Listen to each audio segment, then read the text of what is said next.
So നമ്മൾ OTT റിലീസായി എത്തിയിട്ടുള്ള രണം എന്ന സിനിമയെ കുറിച്ചാണ് പറയുന്നത്. നമ്മുടെ വൈഭവ് ആണ് സിനിമയുടെ ലീഡ് റോൾ ചെയ്തിരിക്കുന്നത്. ഷെരീഫ് എന്നുള്ള ഒരു ഡയറക്ടറാണ്. സിനിമ ഒരു ഇൻവെസ്റ്റിഗേറ്റീവ് ത്രില്ലർ എന്ന് വേണമെങ്കിൽ പറയാം.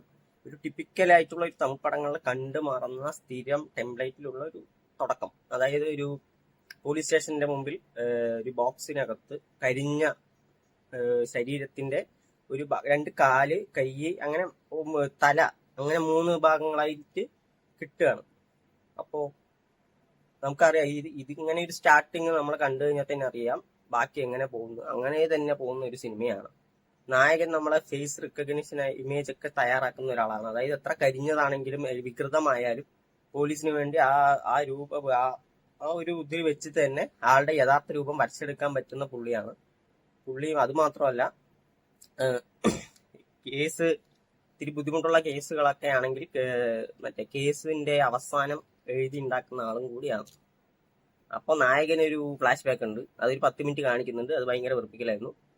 പിന്നെ ആളുടെ അതിനുശേഷം ഒരു ആക്സിഡന്റിൽ പുള്ളിക്ക് ഒരു അസുഖമുണ്ട്. ചില സമയത്ത് ഇങ്ങനെ പാരലൈസ്ഡ് ആവും, കണ്ണ് കാണില്ല 1 മിനിറ്റോ മറ്റോ. അങ്ങനെ കുറച്ച് കാര്യങ്ങളൊക്കെ ഉണ്ട്. പിന്നെ നമുക്കറിയാം ഈ ക്രൈം നടക്കുന്നു, ഇതിന്റെ അന്വേഷിക്കാൻ ഉദ്യോഗസ്ഥർ വരുന്നു.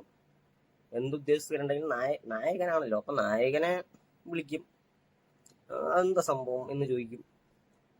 ഇതൊക്കെ വരുന്ന ഒരു സ്ഥിരം കാഴ്ച തന്നെയാണ് ഇതിലും കാണുന്നത്. നായകൻ പോലീസുകാർ അത്രയും വലിയ പോലീസ് ഓഫീസർ ഉണ്ടെങ്കിലും നായകനെ വിളിച്ചിട്ടാണ് കേസ്. പക്ഷെ പുള്ളിയുടെ ഒരു ബുദ്ധി കൊണ്ട് ചെയ്യുന്ന പോലെ തോന്നിയില്ല. കാരണം പുള്ളിന്റെ ഒരു പെട്ടെന്ന് മൈൻഡിലേക്ക് തോന്നുന്ന പോലെയൊക്കെയാണ് കാണിച്ചിരിക്കുന്നത്. അപ്പൊ അത് ഒരു സ്ക്രിപ്റ്റിന്റെ ഒരു ലൂപ്പ് ഹോൾ ആയിട്ട് തോന്നി. പിന്നെ ഓട്ടോമാറ്റിക്കലി ഈ ക്രൈം നടത്തുന്നു, കൊലയാളികൾക്ക് ഒരു ഫ്ലാഷ് ബാക്ക് ഉണ്ടാവും. അവരോട് നീതികേട് കാട്ടിയതുകൊണ്ട് അവര് എതിർത്ത് അല്ലെങ്കിൽ റിവെഞ്ച് ചെയ്യുന്ന പോലെ ഒരു ഫ്ലാഷ് ബാക്ക് ഉണ്ട്. അതും ഇതിലുണ്ട്. ഇതിൽ എടുത്തു പറയേണ്ട ഒരു കാര്യം, വളരെയധികം ഡിസ്റ്റർബിങ് ആയിട്ടുള്ള അല്ലെങ്കിൽ ഒരു വിഷയം ഫ്ലാഷ് ബാക്കിൽ പറയുന്നുണ്ട്. ആ ഒരു പോസിറ്റീവ് ഈ സിനിമയ്ക്കകത്തുണ്ട്.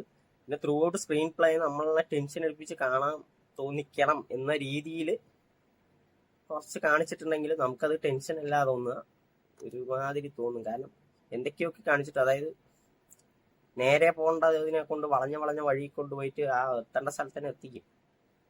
അത് നമുക്കറിയാം, ആ സ്ഥലം അവിടെയാണെന്ന് നമുക്കറിയാം. പക്ഷെ അത് നേരെ റോഡുണ്ടല്ലോ, പിന്നെ എന്തിനാണ് ഇങ്ങനെ പോയെന്ന് നമുക്ക് തോന്നും.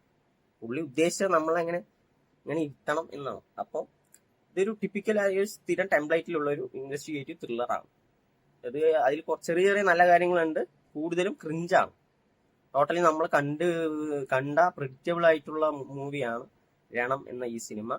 ചില സ്ഥലത്ത് ബാക്ക്ഗ്രൗണ്ട് സ്കോർ ഒക്കെ അടിപൊളിയായിരുന്നു. എനിക്ക് ഫോറൻസിക്കിന്റെ ഒരു ടച്ച് തോന്നി ബാക്ക്ഗ്രൗണ്ട് സ്കോർ. പിന്നെ വൈഭവ് പുള്ളി ജസ്റ്റ് ഓക്കെ ആയിട്ടേ തോന്നിയുള്ളൂ അഭിനയമൊക്കെ. ടോട്ടലി ഒരു ആവറേജ് എന്ന് പറയാവുന്ന ഒരു മൂവിയാണ്.